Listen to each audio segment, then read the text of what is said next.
ஏன் மஹிந்த ராஜபக்ஷவை இவர்கள் இந்த காலமும் கைது செய்யவில்லை? முடிந்தால் அவரை கைது செய்யட்டும் இந்த அரசாங்கம். அவற்றை ஒன்றாம் செய்யாமல் சாதாரணமாக சில ரணில் மாதிரி பூனைக்குட்டிகளை பிடித்து உள்ளுக்குள்ளே போட்டுவிட்டு, அதுவும் சின்ன சின்ன காரணங்களுக்காக தென்னிலங்கையிலே பேசுகின்ற போது செம்மணியிலே மீட்கப்படுகின்ற எலும்புக்கூடுகள் போலியானவை என்கின்றது, சர்வதேச விசாரணைக்கு இடமில்லை என்கின்றது, படையினர் தண்டிக்க மாட்டார் என்கின்றது. அமைச்சரை தடுத்தது பிழையென்று கூறுபவர்கள் அமைச்சர் அல்லது அரசிலே இருக்கின்ற பிரதிநிதிகள் தங்கள் கடமைகளை சரியாக செய்தார்களா என்று தங்களுடைய ஈவிரக்கத்தை சற்று தட்டி பார்த்து சொல்ல வேண்டும் அல்லவா? தொல்லியல் திணைக்களத்தினுடைய சட்டங்கள் பயங்கரவாத தடை சட்டத்தை போன்று காட்டு மிராண்டி சட்டங்களாக இருக்கின்றது. ஜெனீவாவிலே சொல்லுகின்றார்கள் சர்வதேச விசாரணை தேவையற்றது. இப்படியாக எல்லோரும் கூறிய, எல்லா சிங்கள பேரினவாத அரசாங்கங்களும் கூறிய கருத்தை தான் இவர்களும் சொல்லி வருகின்றார்கள். ஐபிசி தமிழ் நேயர்களுக்கு இனிமையானதொரு வணக்கங்கள். இன்றைய நாளும் நெற்றிக்கு நேர் நிகழ்ச்சியோடு இணைந்திருக்கின்றோம். சமகால பரப்பில் குறிப்பாக இப்ப நடைமுறையில் இருக்கக்கூடிய இந்த அரசியல் பரப்புகளில் இடம்பெறக்கூடிய பல நிகழ்வுகள், அதுவும் அரசியல் பரப்புகளில் இடம்பெறக்கூடிய பல தீர்க்கப்படாத விடயங்களை பற்றியும் இன்றைய நாள் ஆராய போகின்றோம். அந்த அடிப்படையில் இன்றைய நாளும் நெற்றிக்கு நேர் நிகழ்ச்சியோடு இணைந்து கொள்வதற்காக நம்முடன் இணைந்திருக்கிறார் வலிகாமம் கிழக்கு பிரதேச சபையினுடைய தவிசாளர் தியாகராஜா நிரோஷ் அவர்களையும் நிகழ்ச்சியோடு இணைத்துக் கொள்ளலாம். வணக்கம். எப்படி இருக்கிறீங்க? சரி, இப்ப அண்மை காலமாக நாங்கள் அனைவராலும் பேசப்படக்கூடிய ஒரு விடயம் இந்த பிரதேச சபை, அதனுடைய உள்ளூராட்சி சபைகளுக்கான அபிவிருத்தி கூட்டங்கள். பரவலாக இந்த அபிவிருத்தி கூட்டங்கள் பற்றி விமர்சனங்கள் எல்லாம் எழுப்பப்பட்டு கொண்டிருக்கிறது. ஏராளமான பிரச்சனைகளுக்கு மத்தியில் தான் ஒவ்வொரு பிரதேச சபை அமர்வுகளும் நடைபெற்றுக் கொண்டிருக்கிறது. அந்த அமர்வுகளில் நாங்கள் ஆளுங்கட்சியாக இருக்கலாம் அல்லது எங்களுடைய தமிழ் கட்சிகளாக இருக்கலாம், ஏராளமானவர்களுடைய அந்த பிரதிநிதிகளுடைய அடிப்படையில் அந்த கட்சி கூட்டங்கள் நடைபெற்றுக் கொண்டிருக்கிறது. அந்த கட்சி கூட்டங்களில் ஏன் இவ்வாறான குளறுபடிகள், ஏன் இவ்வாறான குழப்ப நிலைகள் எல்லாம் ஏற்படுகின்றது? நிச்சயமாக ஒரு வகை குழப்பம் இந்த அரசியல் கட்டமைப்புகளிடத்திலே காணப்படுகின்றது. அதிலே பிரதானமாக பிரதேச சபையினுடைய கூட்டங்கள் என்று வரும்போது அது மக்கள் பிரதிநிதிகளால் தெரிவு செய்யப்பட்ட பிரதேச சபை உறுப்பினர்களை கொண்ட கூட்டங்கள். அங்கு பார்த்தாலும் சில குழப்பங்கள் இருக்கின்றன. என்ன பிரச்சனை என்று சொன்னால், பிரதேச சபையினுடைய அதாவது பிரேரணைகள் சமர்ப்பிப்பு விடயத்திலே எங்களுடைய சபையை பொறுத்தவரையிலே அவ்வாறான குழப்பங்கள் கிடையாது. ஆனால் பல சபைகளிலே இருக்கின்ற விடயங்களை ஒட்டுமொத்தமாக நாங்கள் ஆராய்ந்து பார்த்தால் பிரதேச சபையினால் ஆற்றப்படக்கூடிய கடமை பரப்பு தொடர்பான வரையறைகளிலே உறுப்பினர்களிடத்திலே பலதரப்பட்ட புரிந்துணர்வுகள் காணப்படவில்லை. அவர்கள் அதாவது ஒரு மத்திய அரசாங்கம் ஆற்ற வேண்டிய கடமை பரப்புகள் ஒரு வகையாக இருக்கின்றது, அதே நேரத்திலே பிரதேச சபைகள் ஆற்ற வேண்டிய கடமை பரப்புகள் மேலும் ஒரு வகையாக இருக்கின்றது. இதற்கு அப்பால் பார்க்கின்ற போது இந்த பிரதேச சபைகளுடைய நிதி நிலைமைகள் தொடர்பாக பார்க்கின்ற போதும் மிகவும் ஒரு பாதிக்கப்பட்ட சூழ்நிலைகள் ஏற்பட்டிருக்கின்றன. அதாவது இந்த நாட்டினுடைய பொருளாதார நெருக்கடிகளை தொடர்ந்து IMF சர்வதேச நாணய நிதியம் எனப்படுகின்ற IMF சில வரையறைகளை இலங்கை அரசாங்கத்தினுடைய வரவு செலவு திட்டத்திலே மேற்கொள்ள வேண்டும் என்று கூறியிருக்கின்றது. அந்த வரவு செலவு திட்டத்திலே அதாவது செலவினங்களை ஒரு 13% குறைக்க வேண்டும் என்ற நிபந்தனைகள் விதிக்கப்பட்டிருக்கின்றது. அவ்வாறாக விதிக்கப்பட்ட நிபந்தனைகள் பலவற்றினுடைய தாக்கங்களை மத்திய அரசாங்கம் பிரதேச சபைகளை நோக்கித்தான் உருட்டி விடுகின்றது. அதாவது இன்றைய நிலைமையிலே அதாவது உள்ளூராட்சி மன்றங்களிலே இருக்கின்ற அட்டவணை படுத்தப்படாத ஆளணியாக இருக்கலாம், அட்டவணைப்படுத்தப்பட்ட ஆளணியாக இருக்கலாம், இவர்களுடைய சம்பளங்களிலே பிரதேச சபைகள் அல்லது உள்ளூராட்சி மன்றங்கள், மாநகர சபை, நகர சபைகள் 20% இந்த வருடத்தில் பொறுப்பேற்க வேண்டும் என்று கூறப்பட்டிருக்கின்றது. அதுபோன்று எதிர்வரும் வருடத்திலே இருந்து அது 40% அதிகரிக்கப்பட வேண்டும் என்று கூறப்பட்டிருக்கின்றது. இந்த இடத்திலே தெளிவாக ஒன்றை விளங்க வேண்டும். IMF போன்ற இலங்கையினுடைய வரவு செலவு திட்டத்தை மீளாய்வு செய்கின்ற ஸ்தாபனங்கள் சொல்லியிருக்கின்றன, தேசிய அளவிலே செலவுகளை குறைப்பதற்கான நடவடிக்கைகளை செய்யுமாறு கூறும்போதும் மத்திய அரசாங்கத்தினுடைய பொறிமுறைகள் பிரதேச சபையை நோக்கித்தான் தள்ளுகின்றது அந்த சுமையை. அதாவது செலவு குறைப்பு செய்கின்ற நியாயமாக எழுகின்ற செலவுகளை பிரதேச சபையை நோக்கித்தான் அந்த செலவினங்களை மேற்கொள்ளுமாறு சொல்லுகின்றார்கள். அப்போ இதுவரை காலமும் இந்த அரசியல் கட்டமைப்பிலே பாருங்கள், இதுவரை காலமும் இந்த உத்தியோகத்தர்களுக்குடைய செலவினங்கள் போன்றவற்றை மத்திய அரசாங்கம் பொறுப்பேற்கும் என்பதுதான் வழமையாக இருந்தது. அதை கட்டாயம் என்று நான் கூறவில்லை, வழமையாக இருந்தது. அதன் அடிப்படையிலே பிரதேச சபைகளை ஸ்ட்ரென்த் பண்ணுவதற்கு, ஸ்திரமடைய செய்வதற்கான நடவடிக்கைகள் மேற்கொள்ளப்படவில்லை. ஆனால் திடீரென்று அரசாங்கம் இவ்வாறான ஒரு முடிவுக்கு வரும்போது பிரதேச சபைகளுடைய நிதி இருப்பு தொடர்பாக பாரிய சவால் ஒன்று ஏற்படுகின்றது. இவ்வாறான ஒரு சூழ்நிலையிலே உறுப்பினர்களால் கேட்கப்படுகின்ற வேலைகள், சொல்லப்படுகின்ற விடயங்கள் தொடர்பாக நிதி ஒதுக்குதலே பாரிய சிரமங்கள் இருக்கின்றது. உண்மையிலே அரசாங்கம் அவ்வாறாக பிரதேச சபைகள் ஒரு தங்களுடைய சம்பளங்களை தாங்கள் கவனிக்க வேண்டும் என்ற ஒரு தீர்மானத்தை கொண்டு வருவது பற்றி அதிகமாக நாங்கள் ஆட்சேபனை கொள்ளவில்லை. ஆனால் அவற்றுக்கு ஒரு பொருத்தமான காலக்கெடுக்களை விதித்திருக்க வேண்டும். ஆனால் இந்த காலக்கெடுக்கள் சரியாக அமையவில்லை.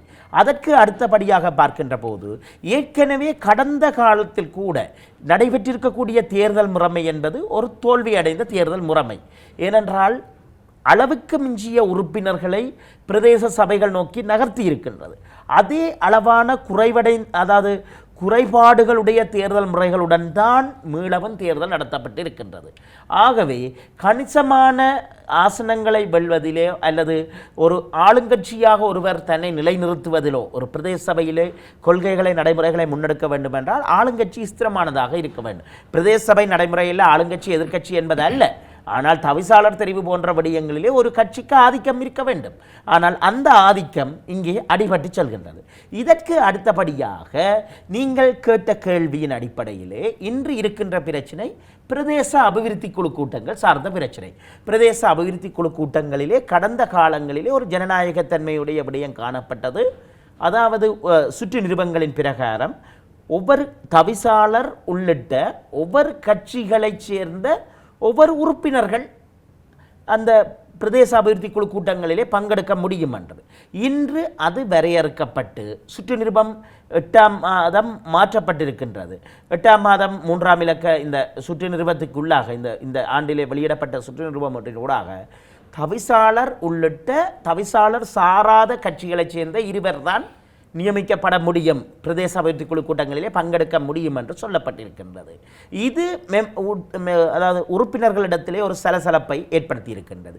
இதற்கு மேலாக இந்த பிரதேச அபிவிருத்தி குழு கூட்டங்கள் என்பது பிரதேச செயலகத்திலே நடைபெறுவது.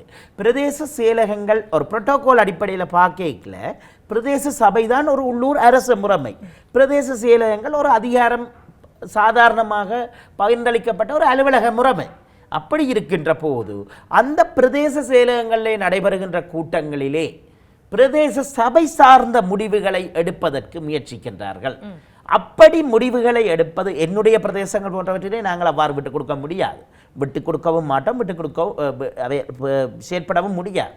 ஆனால் பல இடங்களிலே பிரதேச சபைகளுடைய சந்தை கட்டமைப்பு தொடர்பாக அங்கே ஆராய்வது, அடுத்தது பிரதேச சபைகளுடைய வீதி கட்டமைப்பு தொடர்பாக அங்கே ஆராய்வது என்று போன்ற பல விடயங்கள் இருக்கின்றன.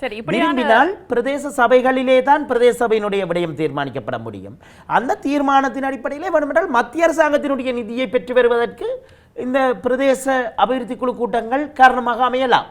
ஆனால் இங்கே அவர்கள் நினைக்கின்றார்கள் இந்த அரசாங்கம் ஒரு கட்சி முறைமையை நோக்கி நகர்கின்றது என்ற அடிப்படையிலே அவர்கள் அதிகார பகிர்வை மெல்ல மெல்ல குறைப்பதற்கு முயற்சிக்கின்றார்கள்.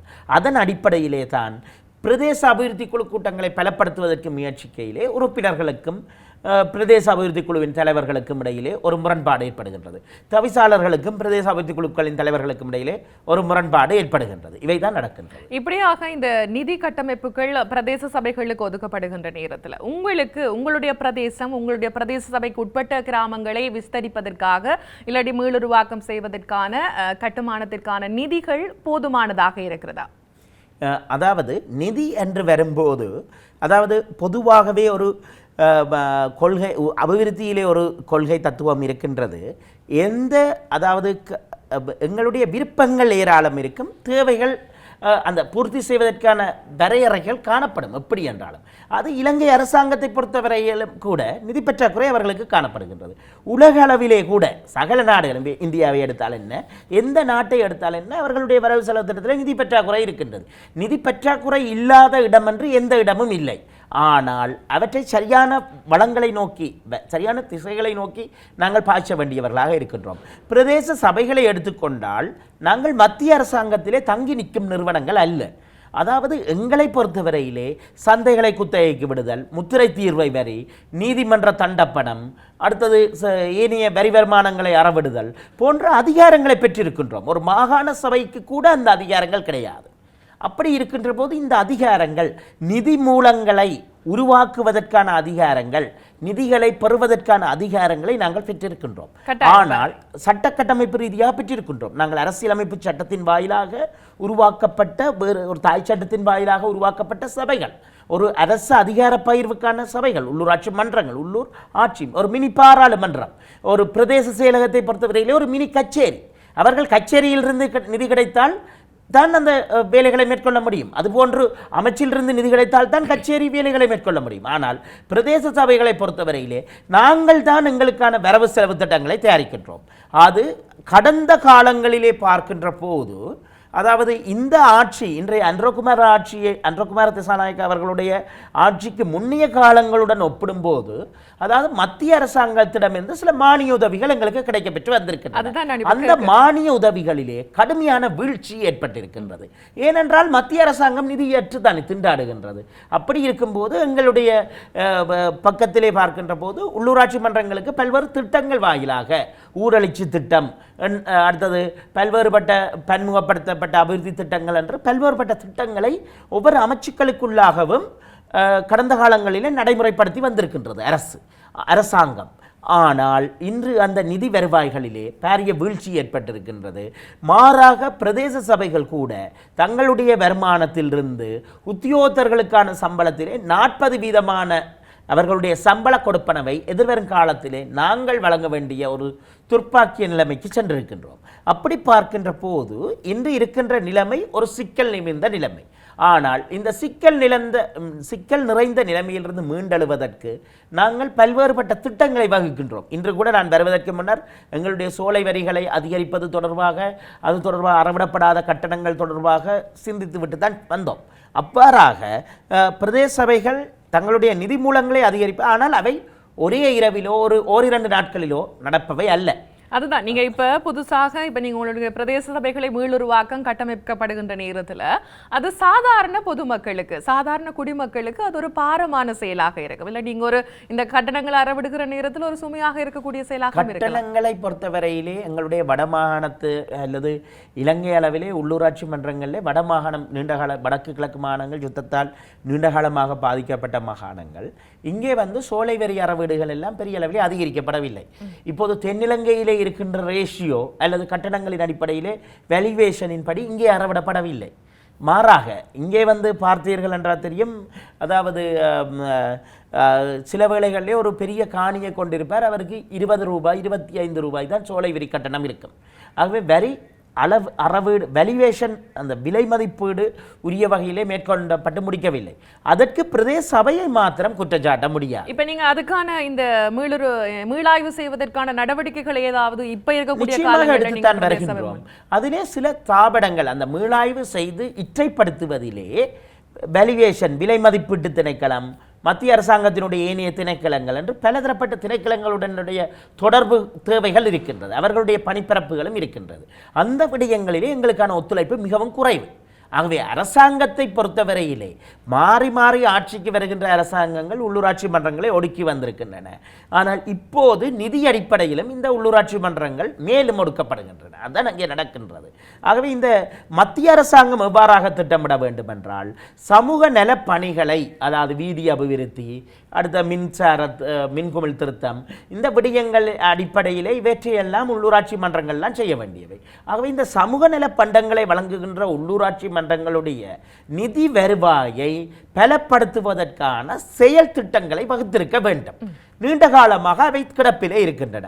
இனி யுத்தம் நடைபெற்றதன் அடிப்படையிலே வடமாகாணத்தினுடைய அபிவிருத்தியிலே மேலும் பின்தங்கிய நிலைமை காணப்படுகின்றது. அந்த அடிப்படையிலே பார்க்கின்ற போது அரசாங்கம் சுமைகளை மாத்திரம் எங்களிடம் கைவிடக்கூடாது. அதே நேரத்திலே இந்த வரி வருமானங்களை மீளாய்வு செய்தல் போன்ற விடயங்களில் இந்த வரி வருமானங்கள் எதுவும் மக்களுக்கு சுமையான அளவிலும் அமையக்கூடாது. ஏனென்று சொன்னால் எல்லோரும் பொருளாதார நெருக்கடிகள் பல்வேறுபட்ட சிக்கல்களால் பாதிக்கப்பட்டிருக்கிறார்கள். அவ்வாறாக பாதிக்கப்பட்டிருக்கையில் இன்று பாருங்கள், எங்களுடைய உள்ளூராட்சி மன்றம் ஒன்று ஒரு கடமையை நிறைவேற்றுகின்றது என்றால் அந்த கடமையை நிறைவேற்றுவதற்காக நாங்கள் அறவிடுகின்ற கட்டணங்கள் அந்த கடமையை செய்வதற்கான கட்டணங்களாக இல்லை. இப்போது வரி வருமானமாக இருக்கலாம். ஒரு காணிக்கு 250 ரூபாய் வருட வரி வருமானமாக அறவிடுகின்றோம் என்றால் அந்த வரி வருமானத்தை அறவிடுவதற்கு சில வேளைகளிலே 400 ரூபாய் முடியும். அதிகமளவானவர்கள் புலம்பெயர்ந்திருக்கின்றார்கள். அப்படியான ஒரு சூழ்நிலையில் பல சிக்கல்கள் இந்த இப்படியான உங்களுடைய இந்த பிரதேச சபைகளை நீங்க கட்டி எழுப்ப வேண்டுமாக இருந்தால் மக்கள் மீது பல வரிகள் விதிக்க வேண்டும் அப்படின்னு சொல்றீர்கள். சில நேரத்தில் அது அவர்களுக்கு சுமையாக இருக்கலாம். சில சலுகைகளை தராவிலே நான் என்னை பொறுத்தவரையிலே என்னுடைய பிரதேச சபையை பொறுத்தவரையிலே வரி வருமானங்களோ அல்லது கட்டணங்களோ மக்களுக்கு சுமையானதாக அமைவதை நான் ஏற்றுக்கொள்வதில்லை. ஒரு நியாயபூர்வமான காலத்திற்கேற்ற ஒரு அதிகரிப்பைத்தான் நாங்கள் செய்வதை ஏற்றுக்கொள்கின்றோமே தவிர நியாயத்துக்கு புறமான கட்டணங்களை ஏற்றுக்கொள்வதில்லை. சரி, இப்படியாக இந்த சில மாற்றங்களை பிரதேச சபை அல்லது உள்ளூராட்சி சபைகளில் இனி வரக்கூடிய இல்லை தற்காலத்தில் இருக்கக்கூடிய அரசு கொண்டு வருமாக இருந்தால் இப்போ ஒட்டுமொத்தமாக நாங்கள் பார்க்கக்கூடியது சில நடைமுறைகள் சொல்லப்படுகின்ற முறையிலேயே இருக்குது. சில சலுகைகள் சொல்வதில் மாத்திரமே அமைந்து விடுகிறது. அதை நடைமுறைப்படுத்துகின்ற நேரத்தில் இவ்வாறான சிக்கல்களை நீங்கள் எதிர்கொள்வீர்கள். அதாவது அரசாங்கம் இப்போது உள்ளூராட்சி மன்றங்களுடைய சட்டத்தை மறுசீரமைப்பு செய்ய போகின்றன என்று சொல்கின்றது. அதன் அடிப்படையிலே பார்க்கின்ற போது இதுவரை காலமும் 2500 ரூபா விதிக்கப்பட்ட வியாபார உரிமை வரி 25,000 ரூபா மட்டும் செல்வதற்கான சந்தர்ப்பங்கள் இருக்கின்றது. ஆனால் மேக்சிமம் 2500 ரூபாண்டு தீர்மானிக்கப்பட்ட தொகைகள் 1987ஆம் ஆண்டு தீர்மானிக்கப்பட்ட தொகையெல்லாம் இருக்கின்றது. அவை 300 ரூபாய் என்று தீர்மானிக்கப்பட்ட தொகைகள். அந்த நேரம் 300 ரூபாண்டா இப்போ அந்த பெறுமதி எங்கேயோ. ஆனால் நாங்கள் அந்தளவு தூரம் உயர்ந்தபட்ச வியாபார உரிமை கட்டணங்களையோ அல்லது நடவடிக்கைகளோ செய்ய வேண்டிய அவசியம் கிடையாது. அவற்றிலிருந்து மக்களுக்கு நிவாரணம் அளிக்கக்கூடிய வகையிலே தான் அதிகரிப்புகளை செய்ய வேண்டும். அதுபோல நாங்கள் செலவு சிக்கனமான வழிமுறைகளையும் கையாளுகின்றோம். மேலும் அதிகமான விடயங்களின் அடிப்படையிலே வடமாகாணத்திலே நாங்கள் உள்ளூராட்சி திணைக்களங்களை பொறுத்தவரையிலே உள்ளூராட்சி திணைக்களங்கள் பொதுவாக வரியிருப்பாளர்களுக்குத்தான் பணியாற்ற வேண்டிய ஸ்தாபனங்கள். அப்படி இருக்கின்ற போது வடமாகாணத்திலே எத்தனை குடும்பங்கள் வரி செலுத்துகின்றார்கள் ஆதன வரி என்றது பயங்கரமான ஒரு கேள்வி. சில பிரதேசங்களில் வரி அறவீட்டு நடைமுறைகளையே இதுவரை தயாரிக்கப்பட்டு இருக்கவில்லை. நீண்டகால யுத்தம், அதன் பின்னர் மத்திய அரசாங்கம் இந்த வரி அறவீடுகள் தொடர்பாக விலை மதிப்பீட்டு திணைக்களங்கள் போன்றவற்றினூடாக சபைகளை வெளிப்படுத்த வேண்டிய விடயங்களிலே காணப்பட்ட இடர்பாடுகள், அவர்கள் அதனை செய்யாமை நாங்கள் தொடர்ந்து கோரி வந்திருக்கின்றோம். செய்யாமை போன்ற காரணங்களின் அடிப்படையிலே இந்த நடவடிக்கைகள் நடைபெறவில்லை. இதற்கு அடுத்தபடியாக இங்கே உங்களுக்கு தெரியும் ஒரு பரிமாணம் ஒன்று இருக்கின்றது. இந்த மத்திய அரசாங்கம் எப்போதுமே உள்ளூராட்சி மன்றங்கள் ஊடாக அதிகாரங்களை பகிர்வதற்கு விரும்புவதில்லை. நாங்கள் அதாவது மத்திய அரசாங்கத்திடமிருந்தும் அதிகாரங்களை பகிர வேண்டும் என்று போராட வேண்டியவர்களாக இருக்கின்றோம். அதுபோன்று இந்த அயல்ல இருக்கங்களோ மாகாண சபை என்று சொல்லுகின்ற அலகில இருந்தும் நாங்கள் அதிகாரங்களுக்காக போராட வேண்டியவர்களாக இருக்கின்றோம். மாகாண சபைகளும் கூட அதிகார பகிர்வென்று வரும்போது தங்களுடைய 6-7 சப்ஜெக்ட் விடய பொறுப்பான உத்தியோகத்தர்களை பிரதேச செயலகங்களிலே தான் இணைப்பு செய்து வைத்திருக்கின்றார்கள் மத்திய அரசாங்கத்தினுடைய அலகிலே. அதற்றை பிரதேச சபைகளுக்கு வழங்குவதற்கு அவர்கள் தயாரில்லை. இலங்கையினுடைய பொதுவான நடைமுறையாக இருக்கின்றது. அதுபோன்று பார்க்கின்ற போது மத்திய அரசாங்கமும் உள்ளூராட்சி மன்றம், வீதி பராமரிப்பு, ஒளியூட்டல், குடிநீர் விநியோகம் போன்ற திட்டங்களை செய்ய வேண்டிய தேவை இருக்கின்றது. ஆனால் அவற்றுக்கு நிதிகளை ஒதுக்காது, அதாவது உரியவாறு மாகாண சபைகளூடாக அந்த நிதிகள் விடுவிக்கப்படாது. வரவு செலவு திட்டத்திலே வெவ்வேறுபட்ட அமைச்சுகளுக்கு விடுவித்து விடுவார்கள். இப்போது வீதி அபிவிருத்தி என்றால் வீதி அபிவிருத்தி அதிகார சபைக்கு, வீதி அபிவிருத்தி அமைச்சுக்கு வரவு செலவு திட்டத்திலே கூடிய நிதியை ஒதுக்கிவிட்டு அவர்கள் வீதி அபிவிருத்தி அதிகார சபையோடாக இந்த வேலைகளை திட்டமிடுவார்கள். அவற்றினுடைய காரணம் என்னவென்றால் மத்தியிலே இருக்கின்ற அரசியல்வாதிகள் நினைக்கின்றார்கள் தாங்கள் ஆதிக்கமாக இருக்க வேண்டும், தங்களுக்குள்ளாக சலுகை அரசியலை முன்னெடுக்க வேண்டும். அதுவும் தமிழர் தாயகத்திலே மேலும் ஒரு பரிமாணம் இருக்கின்றது. அதாவது சலுகை அரசியலை அவர்கள் முன்னெடுப்பதன் வாயிலாகத்தான் மக்களை மத்தியிலே இருக்கின்ற ஆட்சியாளர்களுக்கு சார்பாக கொண்டு செல்ல முடியும் என்று இப்படியாக இந்த போராட்டங்கள் மூலமாகத்தான் சிலர்கள் போராடித்தான் பெற வேண்டும் அவ்வாறான ஒரு சூழ்நிலை காணப்படுகின்றது. இப்ப அதிகமாக பேசப்படுகின்ற ஒரு விடயம் எங்களுடைய பிரதேசங்கள்ல இருக்கக்கூடிய இந்த தொன்மையான இடங்கள், தொன்மையான இப்ப தொல்லியல் திணைக்களத்தால் அடையாளம் காணப்பட்டிருக்கக்கூடிய இடங்களை எல்லாம் நாங்கள் பராமரிக்க வேண்டும், பாதுகாக்க வேண்டும் அப்படின்னு சொல்லி இப்ப அண்மை நாட்களாக இந்த குடாநாட்டில் ஏற்பட்டிருக்கக்கூடிய இந்த சீரற்ற வானிலை காரணமாக மந்திரிமனையினுடைய ஒரு பகுதி சேதத்துக்கு உள்ளாக்கப்பட்டிருந்தது. அந்த அடிப்படையில் உங்களுடைய பிரதேச சபைக்கு உட்பட்டதாகத்தான் எங்களுடைய நிலாவரை கிணறு இருக்கிறது. அந்த தொல்லியல் இடத்தை நீங்கள் பாதுகாப்பதற்கு எவ்வாறான சவால்களை எல்லாம் எதிர்கொள்கிறீர்கள்? அதாவது இலங்கையிலே இருக்கின்ற பிரதான பிரச்சனை இந்த நிலாவரை விடயத்திலே நாங்கள் கவனத்தில் கொள்வோமாக இருந்தால், நிலாவரையிலே எனக்கு எதிராக தொல்லியல் திணைக்களம் பல வழக்குகளையும் சவால்களையும் நான் இன்றும் அது தொடர்பான ஒரு பிணையிலே நிற்கின்றேன். என்னுடைய விடயம் தொடர்பாக சட்டமா அதிபர் திணைக்களத்திலே ஃபைல்கள் இருக்கின்ற ஆவணங்கள் எனக்கு என்ன நடவடிக்கை எடுப்பது என்பது தொடர்பாக ஆராய்வதற்காக இற்றைப்படுத்தி இருக்கின்றார்கள். அவ்வாறான ஒரு சூழ்நிலையை பார்க்கின்ற போது இலங்கையிலே இருக்கின்ற தொல்லியல் திணைக்களம் ஒரு பௌத்த சிங்கள பேரினவாத மயப்படுத்தப்பட்ட ஒரு அரச திணைக்களம். அதாவது தொல்லியல் திணைக்களம் மக்களின் வரிப்பணத்தில் இயங்குகின்றது, எங்களுடைய வரிப்பணத்திலிருந்து தான் இயங்குகின்றது. ஆனால் அவர்கள் அதே வரிப்பணத்தை கொடுக்கின்ற மக்களுக்கு எதிராகவே ஒரு சேவையாற்றுகின்ற ஒரு ஸ்தாபனமாக இருக்கின்றார்கள். மிகவும் வெட்கமடைய வேண்டும். அவர்கள் வேண்டுமென்றால் தங்களுக்கு எதிராக அவதூறுப்படுத்தல் என்று நீதிமன்றம் சொல்லட்டும், அது வேறு கதை. ஆனால் தொல்லியல் திணைக்களத்தினுடைய சட்டங்கள் பயங்கரவாத தடை சட்டத்தை போன்று காட்டு மிராண்டி சட்டங்களாக இருக்கின்றது. அடுத்தது அவர்களுடைய நடவடிக்கைகள் ஒழுங்குகள் ஜனநாயக பண்புகளுக்கும் ஒரு நாட்டினுடைய நல்லிணக்கத்தை கட்டியெழுப்புவதற்கும் இனரீதியான பாகுபாடுகளை களைவதற்குமான சட்டங்களாக, அதாவது இனரீதியாக விரோதங்களை ஏற்படுத்துவதற்கான சட்டங்களாக இருக்கின்றது. சட்டங்களை அப்படியே வைத்துக்கொண்டு இன்றைய அனுரகுமார தலைமையிலான அரசாங்கம் என்ன சொல்லுகின்றதென்றால், இந்த நிலாவரை போன்ற பகுதிகளிலே கடந்த பிரதேச அபிவிருத்தி குழு கூட்டத்திலும் எனக்கும் பிரதேச அபிவிருத்தி குழுவின் தலைவர் ரஜீவன் ஜெயச்சந்திரமூர்த்திக்கும் இடையிலே கடும் வாத பிரதிவாதங்கள் அந்த நிலாவரை அந்த அதிலே அவர் சொல்லுகின்றார்.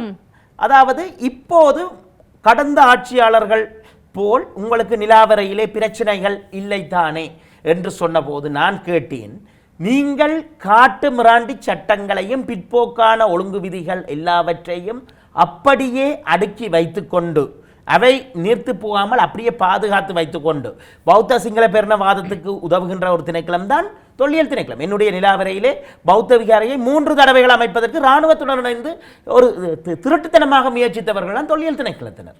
அப்படியான தொல்லியல் திணைக்களம் போன்றவற்றினுடைய சட்டங்களை இந்த அரசாங்கம் மாற்றாது, அவற்றினுடைய சட்டத்திட்டங்கள் ஒழுங்குகளிலே மாற்றங்களை கொண்டு வராது, இன்று அதிகாரத்தில் இருக்கின்றோம் என்ற அடிப்படையிலே அந்தந்த அதிகாரிகளை கூப்பிட்டு கொஞ்சம் பிரச்சனைப்படுத்த வேண்டாம் என்று சொல்லிவிட்டால் சட்டங்கள் அப்படியே இருக்கும். எப்போது இந்த சட்டங்கள் மக்கள் மீது பிரயோகிக்கப்படும் என்று எங்களுக்கு தெரியாது.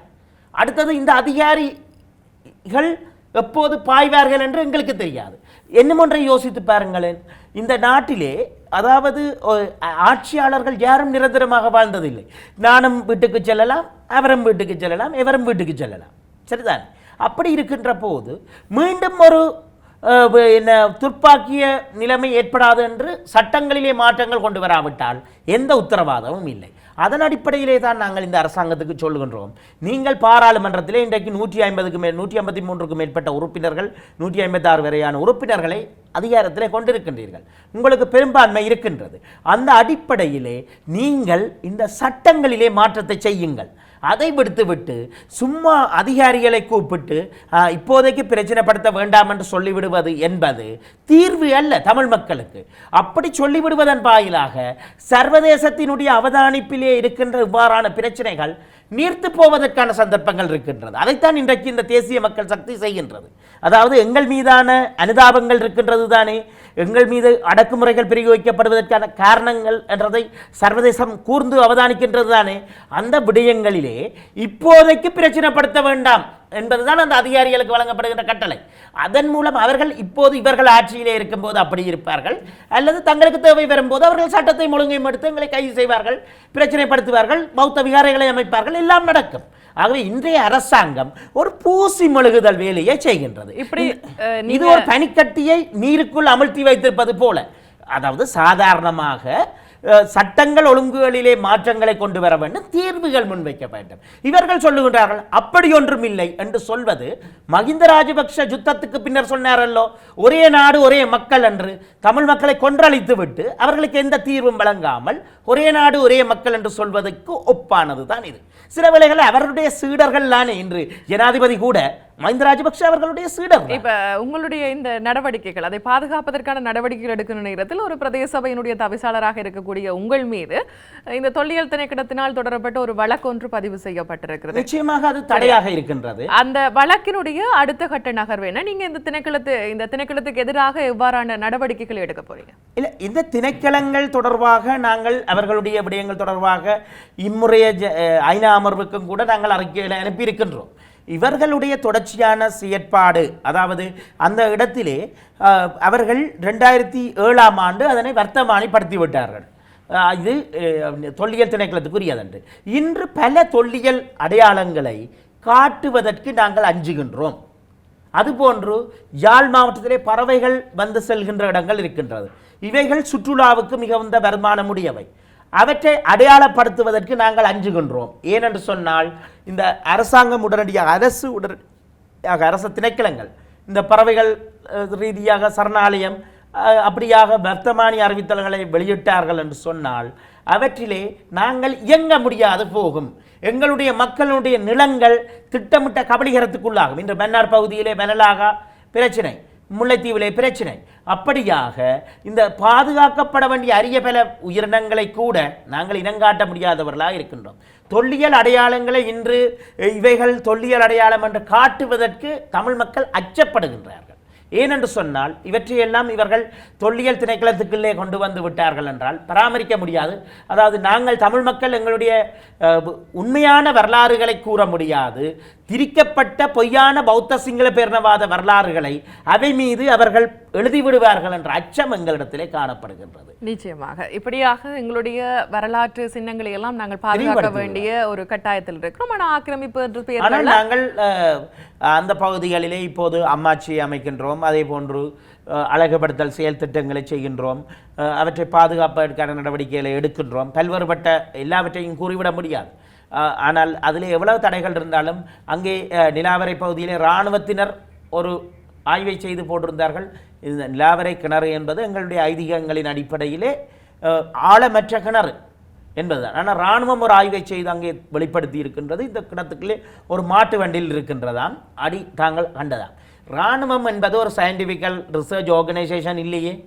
அது வேணுமென்ற யுனெஸ்கோ மாதிரியான பல்வேறுபட்ட கல்வி விஞ்ஞான ஆய்வு நிறுவனங்கள் மேற்கொள்ளப்படும், அல்லது இலங்கையிலே இருக்கின்ற சுயாதீன ஆய்வாளர்கள் மேற்கொள்ள வேண்டும்.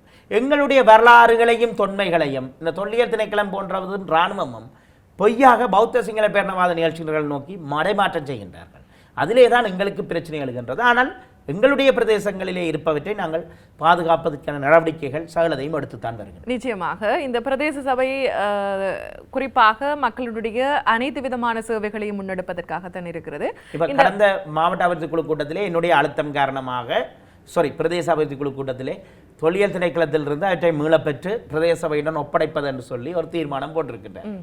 சரி, பார்ப்போம் இந்த அரசாங்கத்தினுடைய கொள்கை அப்படியாக வழங்க முடியுமா. இவர்கள் வழங்கினால் நான் அதை வரவேற்பேன். நான் நிச்சயமாக ஜனாதிபதிக்கும் பிரதேச அபிவிருத்தி குழு தலைவருக்கும் நன்றி தெரிவிப்பேன். ஆனால் நடக்குமா என்பது பாரிய கேள்வி. இருந்து பார்ப்போம், நானும் நீங்களும் இருந்து பார்ப்போம், மக்களும் இருந்து பார்க்கட்டும். அவ்வாறு செய்தால் நல்லது, வரவேற்போம். இந்த காலகட்டம் நாங்கள் அதுக்காக போராடினோம். எங்களுடைய வரையறைகளை கொன்ற வேண்டும் என்ற ஒரு தீர்மானம் எடுக்கப்பட்டிருக்கின்றது. இனி மாவட்ட அபிவிருத்தி குழு கூட்டத்திலும் நான் அதுக்காக வாதாட இருக்கின்றேன். நிச்சயமாக இப்ப இந்த காலகட்டத்தை பொறுத்த வரையில் தியாக தீபம் திலீபன் அவர்களுடைய நினைவேந்தல் வாரம் அனுஷ்டிக்கப்பட்டு கொண்டிருக்கிறது. அண்மை நாட்களாக குறிப்பாக ஏராளமானவர்கள் அந்த நினைவிடத்துக்கு சென்று அஞ்சலி செலுத்தி கொண்டிருக்கிறார்கள். அப்படியாக அரசு தரப்பில் இருந்து கூட ஒரு சிலரினுடைய பிரசன்னம் அங்கே இருக்கக்கூடிய நேரத்தில் ஏற்பாட்டாளர்களால் அந்த அஞ்சலி செலுத்துவதற்கு சென்றவர்களை கூட தடுத்து நிறுத்தி இருக்கிறார்கள் என்று சொல்லி பல விமர்சனங்கள் இருக்கிறது.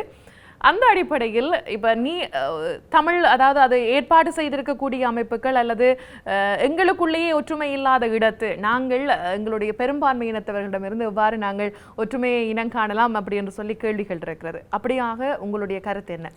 இந்த இடத்திலே அதாவது ஒரு அஞ்சலி கூட்டம் என்பது யாருக்கு முறித்தானது அல்ல.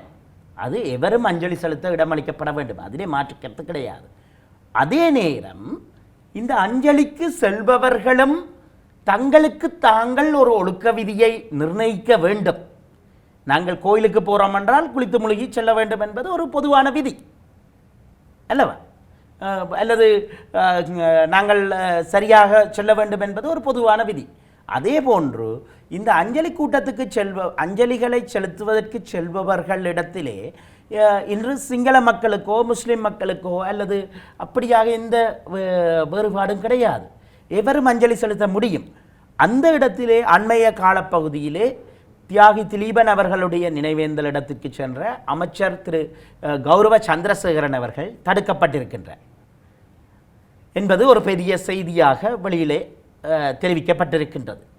அந்த தெரிவிப்புகளின் அடிப்படையிலே கௌரவ அமைச்சர் அவர்கள் ஒன்றை விளங்கிக் கொள்ள வேண்டும், அவரை திரு சந்திரசேகரனாக அங்கிருந்த யாரும் தடுத்திருக்க மாட்டார்கள். ஆனால் அவர் ஒரு கௌரவ அமைச்சராக, ஒரு கேபினெட் அமைச்சராக, இந்த அரசாங்கத்தினுடைய ஒரு முக்கியஸ்தராக இருக்கின்ற சூழ்நிலையிலே அங்கே இருந்தவர்களிடத்திலே அமைச்சர் தொடர்பாக பல கேள்விகள் எழுந்திருக்கும். அதாவது தமிழ் மக்களுடைய போராட்ட விடயத்தின் அடிப்படையிலே இவர் பாராளுமன்றத்திலே இவ்வாறான அழுத்தங்களை கொடுக்கின்றார், அரசை எவ்வாறு வழிநடத்துகின்றார், அமைச்சர்கள் ஆட்சிக்கு கூட்டு பொறுப்புடையவர்கள், அரசாங்கம் சொல்லுகின்றது தமிழர்களுக்கென்ற ஒரு பிரச்சனையும் கிடையாது. இன்று பதவியேற்று அரசாங்கம் ஒரு வருடத்தை நிறைவு செய்திருக்கின்ற ஜனாதிபதி அவர் இன்று வரை தமிழ் தரப்புடன் அவர்களுக்கான தீர்வு பற்றிய பேச்சுவார்த்தைகளில் ஈடுபடவில்லை. அதற்கு அப்பால் செல்லுகின்ற போது செம்மணியிலே மீட்கப்படுகின்ற எலும்புக்கூடுகளை பொய்யானவை என்று பொறுப்பு வாய்ந்த அமைச்சர்கள் சொல்லியிருக்கின்றார்கள். ஐக்கிய நாடுகள் சபையிலே இங்கிருந்து பெரிய பரிவாரங்கள் சென்று ஜெனீவாவிலே சொல்லுகின்றார்கள் சர்வதேச விசாரணை தேவையற்றது. இப்படியாக எல்லோரும் கூறிய, எல்லா சிங்கள பேரினவாத அரசாங்கங்களும் கூறிய கருத்தை தான் இவர்களும் சொல்லி வருகின்றார்கள்.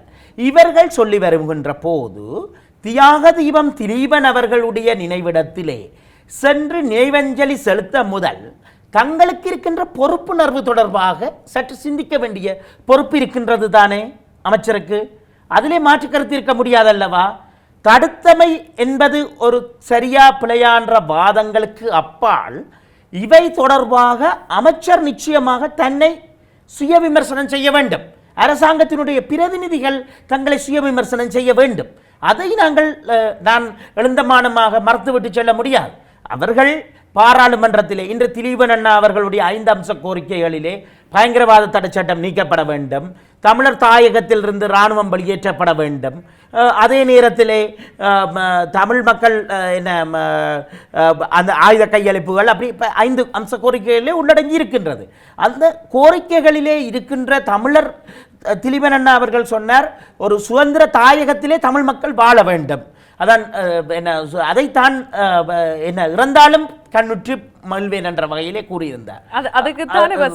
புரட்சி வெடிக்கட்டும் என்ற வகையிலே அவர் தெரிவித்திருந்தார். சாதாரணமாக இப்ப அமைச்சர் சென்ற இடத்து சாதாரணமான ஒரு குடிமகனாக அவர் நினைவேந்தலுக்கு சென்றிருந்தால் இப்படியான பிரச்சனைகள் வந்திருக்குமா? இல்லை, சாதாரணமாக இப்போது அமைச்சர் சந்திரசேகரன் அவர்கள், இந்த இடத்திலே நான் சில உதாரணங்களை கூற விரும்புகின்றேன். அமைச்சர் சந்திரசேகரன் அவர்கள் செம்மணிக்கு சென்றிருந்தார். செம்மணிக்கு சென்றிருந்த இடத்திலே அமைச்சர் செல்வதற்கு முதல் நாள் எத்தனை சிங்கள சகோதரர்கள் அந்த அணையா விளக்கு போராட்டத்திலே உரையாற்றி இருந்தார்கள். அவர்கள் உரையாற்றி விட்டு வருகின்ற போது எத்தனை தாய்மார் அவர்களை கட்டி அணைத்தார்கள். அவர்களுக்கு எதிராக பலப்பிரயோகங்கள் ஒன்றும் இடம்பெறவில்லை தானே. நான் அதற்காக அவர் மீது பலப்பிரயோகம் பிரயோகிக்கப்பட்டதை சரியென்று நான் கூறவில்லை, அவற்றை நான் ஏற்றுக்கொள்ளவில்லை. ஆனால் இவர்கள் அரச பிரதிநிதிகள் தங்களுடைய பொறுப்புகளை மறந்து செயற்படுகின்றார்கள் என்பதைத்தான் நான் மீள மீள வலியுறுத்துகின்றேன். அது ராஜபக்ஷ இருந்தால் என்ன, ரணில் இருந்தால் என்ன, கோட்டா இருந்தால் என்ன, எவர் இருந்தாலும், அனுர இருந்தாலும் ஒரே போக்குத்தான் கடைபிடிக்கப்படுகின்றது.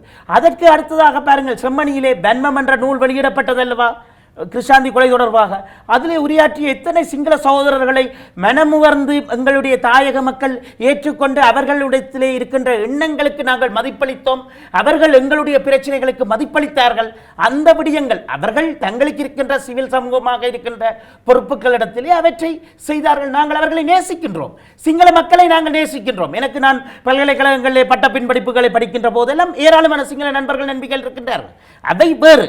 ஆனால் இந்த இடத்திலே ஒரு அரசாங்கம் என்று வருகின்ற போது ஆனால் அவர்களுக்கு இருக்கின்ற பொறுப்புணர்வுகளை இல்ல அவர் அந்த இடத்துக்கு சென்ற நேரத்தில் ஒரு அரசியல் சார்ந்த ஒரு நபரால மறைக்கப்பட்டிருந்தார். ஆனா இதுல ஒரு சாதாரண குடிமகன் மறைத்திருந்தா நாங்க கேள்வி கேட்டிருக்கலாம். ஆனா இதுல அரசியல் நடக்கிறது அப்படி என்றுதான் சொல்ல. அரசியல் சார்ந்தவர் எல்லோரிடத்திலும் ஒரு அரசியல் கருத்துக்கள் இருக்கின்றது. நாங்கள் தனியாக அந்த நபரை மாத்திரம் அரசியல் சார்ந்தவர்கள். நான் ஒன்று முதலிலே நான் கூறுகின்றேன், மறைத்தவற்றை நான் சரியென்று நியாயப்படுத்தவில்லை. ஆனால் பிழை என்று கூறுபவர்கள், அமைச்சரை தடுத்தது பிழையென்று கூறுபவர்கள், அமைச்சர் அல்லது அரசிலே இருக்கின்ற பிரதிநிதிகள் தங்கள் கடமைகளை சரியாக செய்தார்களா என்று தங்களுடைய ஈவிரக்கத்தை சற்று தட்டி பார்த்து சொல்ல வேண்டும் அல்லவா? எழுந்தமானமாக சொல்லக்கூடாதுதானே? அவர்கள் ஒரு அரசாங்கமாக இந்த நாட்டிலே ராஜபக்ஷாக்களுக்கு இருந்த மஹிந்த ராஜபக்ஷாக்கள் எந்தளவு தூரம் அதிகாரம் பொருந்தியவர்களாக பாராளுமன்றத்திலே 3/2 பெரும்பான்மையுடன் இருந்தார்களோ அதை மேலாக, அதற்கு மேலாக இன்றைய தேசிய மக்கள் சக்தி அரசாங்கம் இருக்கின்றது. ஆகவே தமிழ் மக்களுடைய பிரச்சனைகளிலே இவர்கள் நியாயமாக முன்வைக்க வேண்டும். உங்களுடைய பிரச்சனைக்கு எங்களுடைய அரசாங்கம் தரக்கூடிய அரசியல் தீர்வு இது. தமிழ் மக்களுடைய கடந்த கால விலேச்சத்தனமான மனித உரிமை மீறல்கள், இனப்படுகொலைகளுக்கு நாங்கள் தருகின்ற பொறிமுறை இது. இவர்கள் சொல்லுகின்றார்கள் உள்நாட்டு பொறிமுறை வாயிலாக தான் தீர்க்கப்பட முடியும் என்று சொல்லுகின்றார்கள். ஒரு நீதியை கேட்பதற்கு ஒட்டுமொத்த தமிழினம், அனைத்து தமிழ் தேசிய கட்சிகளும் சொல்லுகின்றது, தமிழ் மக்களை பிரதிநிதித்துவப்படுத்துகின்ற தலைவர்களும் சொல்லுகின்றார்கள், தொண்டர்களும் சொல்லுகின்றார்கள், சர்வதேச விசாரணை ஒன்றுதான் தீர்வு என்று பாதிக்கப்பட்ட மக்கள் சொல்லுகின்றார்கள். ஆனால் அரசாங்கம் நிராகரிக்கின்றது. அப்படியெல்லாம் நீங்கள் நிராகரித்து விட்டு என்னுடைய கேள்வி இதுதான். நான் மாறாக இதனை பிழையென்று மட்டும் விமர்சிப்பவர்களை நோக்கி நான் கேட்கின்றேன். நீங்கள் எப்போதாவது, அதாவது இந்த அரசாங்கம் தான் செய்ய வேண்டிய கடமைகளை செய்யவில்லை என்பதற்கான தட்டி கேட்டல்களை ஏன் கிரமமாக செய்ய மறுக்கின்றீர்கள்? சமாந்தரமாக நாங்கள் அணுகுவோம். மறைக்கப்பட்டதும் தவறுதான். அதே நேரத்திலே அரசாங்கம் இங்கே இந்த பிரதிநிதிகள் அரசாங்கம் தன்னுடைய கடமையை செய்யவில்லை என்பதையும் நாங்கள் சொல்ல வேண்டும். இன்று பாருங்கள், அரசாங்கம் பொதுவாக தென்னிலங்கையிலே ஒரு முகத்தை காட்டுகின்றது. தென்னிலங்கையிலே முந்தி சொல்லுவார்கள், ஒரு காலகட்டங்களிலே தமிழ் தேசிய அரசியலில் இந்த ஓட்டு மாட்டுத்தன்மை இருந்தது. ஆங்கிலத்திலே பேசும்போது இன்னொரு வகையாகவும், இங்கே தேர்தல் மேடைகளிலே பேசும்போது சில தலைவர்கள் இன்னொரு புல்லரிப்பை கிளர்ப்பு வகையிலே பேசுவார்கள். அதை மாதிரித்தான் இந்த அரசாங்கம் என்ன செய்கின்றது என்று சொன்னால், தென்னிலங்கையிலே பேசுகின்ற போது செம்மணியிலே மீட்கப்படுகின்ற எலும்புக்கூடுகள் போலியானவை என்கின்றது, சர்வதேச விசாரணைக்கு இடமில்லை என்கின்றது, படையினர் தண்டிக்க மாட்டார் என்கின்றது, அப்படி ஒன்றை சொல்லுகின்றது. இப்போது நான் தவிசாளராக இருக்கின்றேன், நான் பிழை செய்து விட்டால் நான் தவிசாளராக இருப்பது என்றதுக்காக என்னை தண்டிக்க முடியாது என்று கூற முடியுமா? அதுபோன்று படையினர் ஒரு உத்தியோகத்தர், அரசினுடைய உத்தியோகத்தர்கள், அவர்கள் மக்களுடைய காணிகளிலே அத்துமீறி சட்டவிரோத விகாரைகளை அமைத்தார்கள். இப்படியெல்லாம் இருக்கின்ற போது அரசாங்கம் அது தொடர்பாக ஒரு தெளிவான கொள்கை நிலைப்பாட்டை சொல்ல வேண்டும். இவர்கள் என்ன, நாளைக்கு அந்த கடந்த காலங்களிலே அங்கேயன் ராமநாதன் நம்புங்கள் தமிழீழம் நாளை பிறக்கும் என்று பாடலை போட்டு அரசியல் செய்ததற்கு ஒப்பாகத்தான் இவர்கள் நடந்து கொள்ளுகின்றார்கள். ஆகவே இந்த அரசாங்கத்தினுடைய கொள்கை என்ன, கோட்பாடு என்ன என்பதை முதலிலே தெளிவுபடுத்திவிட்டு நாங்களும் அவர்களும் இணைந்து ஒரு அரசியல் தீர்வுக்கு பின்னர் தமிழ் மக்களுடைய அரசியல் அபிலாஷி வெல்லப்பட்டால் நாங்கள் அவர்களை எதிர்க்க வேண்டிய அவசியம் இல்லையே. இன்றைக்கு இருக்கின்ற அரசாங்கம் ஊழல்கள் பற்றி மட்டும் சொல்லுகின்றார்கள். அதுவும் சில ஊழல்களை பிடிக்கின்றது என்று சொல்கின்றார்கள். ஊழல்கள் என்று வரும்போது ஒரு நாட்டினுடைய இனத்தினுடைய குழந்தைகள் துடிதுடித்து இறந்தது ஒரு இனப்படுகொலை ஊழல் அல்லவா? அதுவும் ஒரு வகை ஒரு நாட்டை பிழையாக வழிநடத்தியது தானே. ஏன் மஹிந்த ராஜபக்ஷவை இவர்கள் இந்த காலமும் கைது செய்யவில்லை? முடிந்தால் அவரை கைது செய்யட்டும் இந்த அரசாங்கம். அவற்றை ஒன்றாம் செய்யாமல் சாதாரணமாக சில ரணில் மாதிரி பூனைக்குட்டிகளை பிடித்து உள்ளுக்குள்ளே போட்டுவிட்டு, அதுவும் சின்ன சின்ன காரணங்களுக்காக, பெரிய காரணங்கள் ரணிலுக்கு இருக்கக்கூடிய பெரிய குற்றச்சாட்டுகள் தொடர்பாக நடவடிக்கைகள் இல்லை. அப்படியாக இருக்கின்ற போது இந்த அரசாங்கம் தன்னுடைய கடமைகளை செய்துவிட்டு இந்த இடத்துக்கு வரட்டும், தமிழ் மக்களுக்கு உண்மையை வெளிப்படுத்தட்டும். சரி, சும்மா தமிழ் மக்களை பேக்காட்டக்கூடாது, ஏமாற்றக்கூடாது. இப்படியான இந்த தியாக தீபம் திலீபன் அவர்களுடைய நாட்கள்ல நாங்கள் இருக்கிறோம். அவரை எந்த அடிப்படையில் வைத்து அவர் தன்னுடைய இந்த தியாகத்தை ஆரம்பித்தாரோ அடுத்த தலைமுறைக்கும் அவருடைய தியாகம் எடுத்து செல்லட்டும், அவருடைய இந்த தொலைநோக்கு பார்வை அப்படியே அடுத்த சந்ததிக்கும் எடுத்து செல்லட்டும் என்று சொல்லிக்கொண்டு இவ்வளவு நேரமும் உங்களுடைய நேரத்தை எங்களோடு செலவழித்தமைக்காக நன்றியை சொல்லிக்கொள்ளலாம். நன்றி. நன்றி. மீண்டும் மற்றொரு நெற்றிக்கு நேர் நிகழ்ச்சியில் சந்திக்கும் வரை உங்களிடமிருந்து விடைபெற்றுக் கொள்கின்றோம். நன்றி.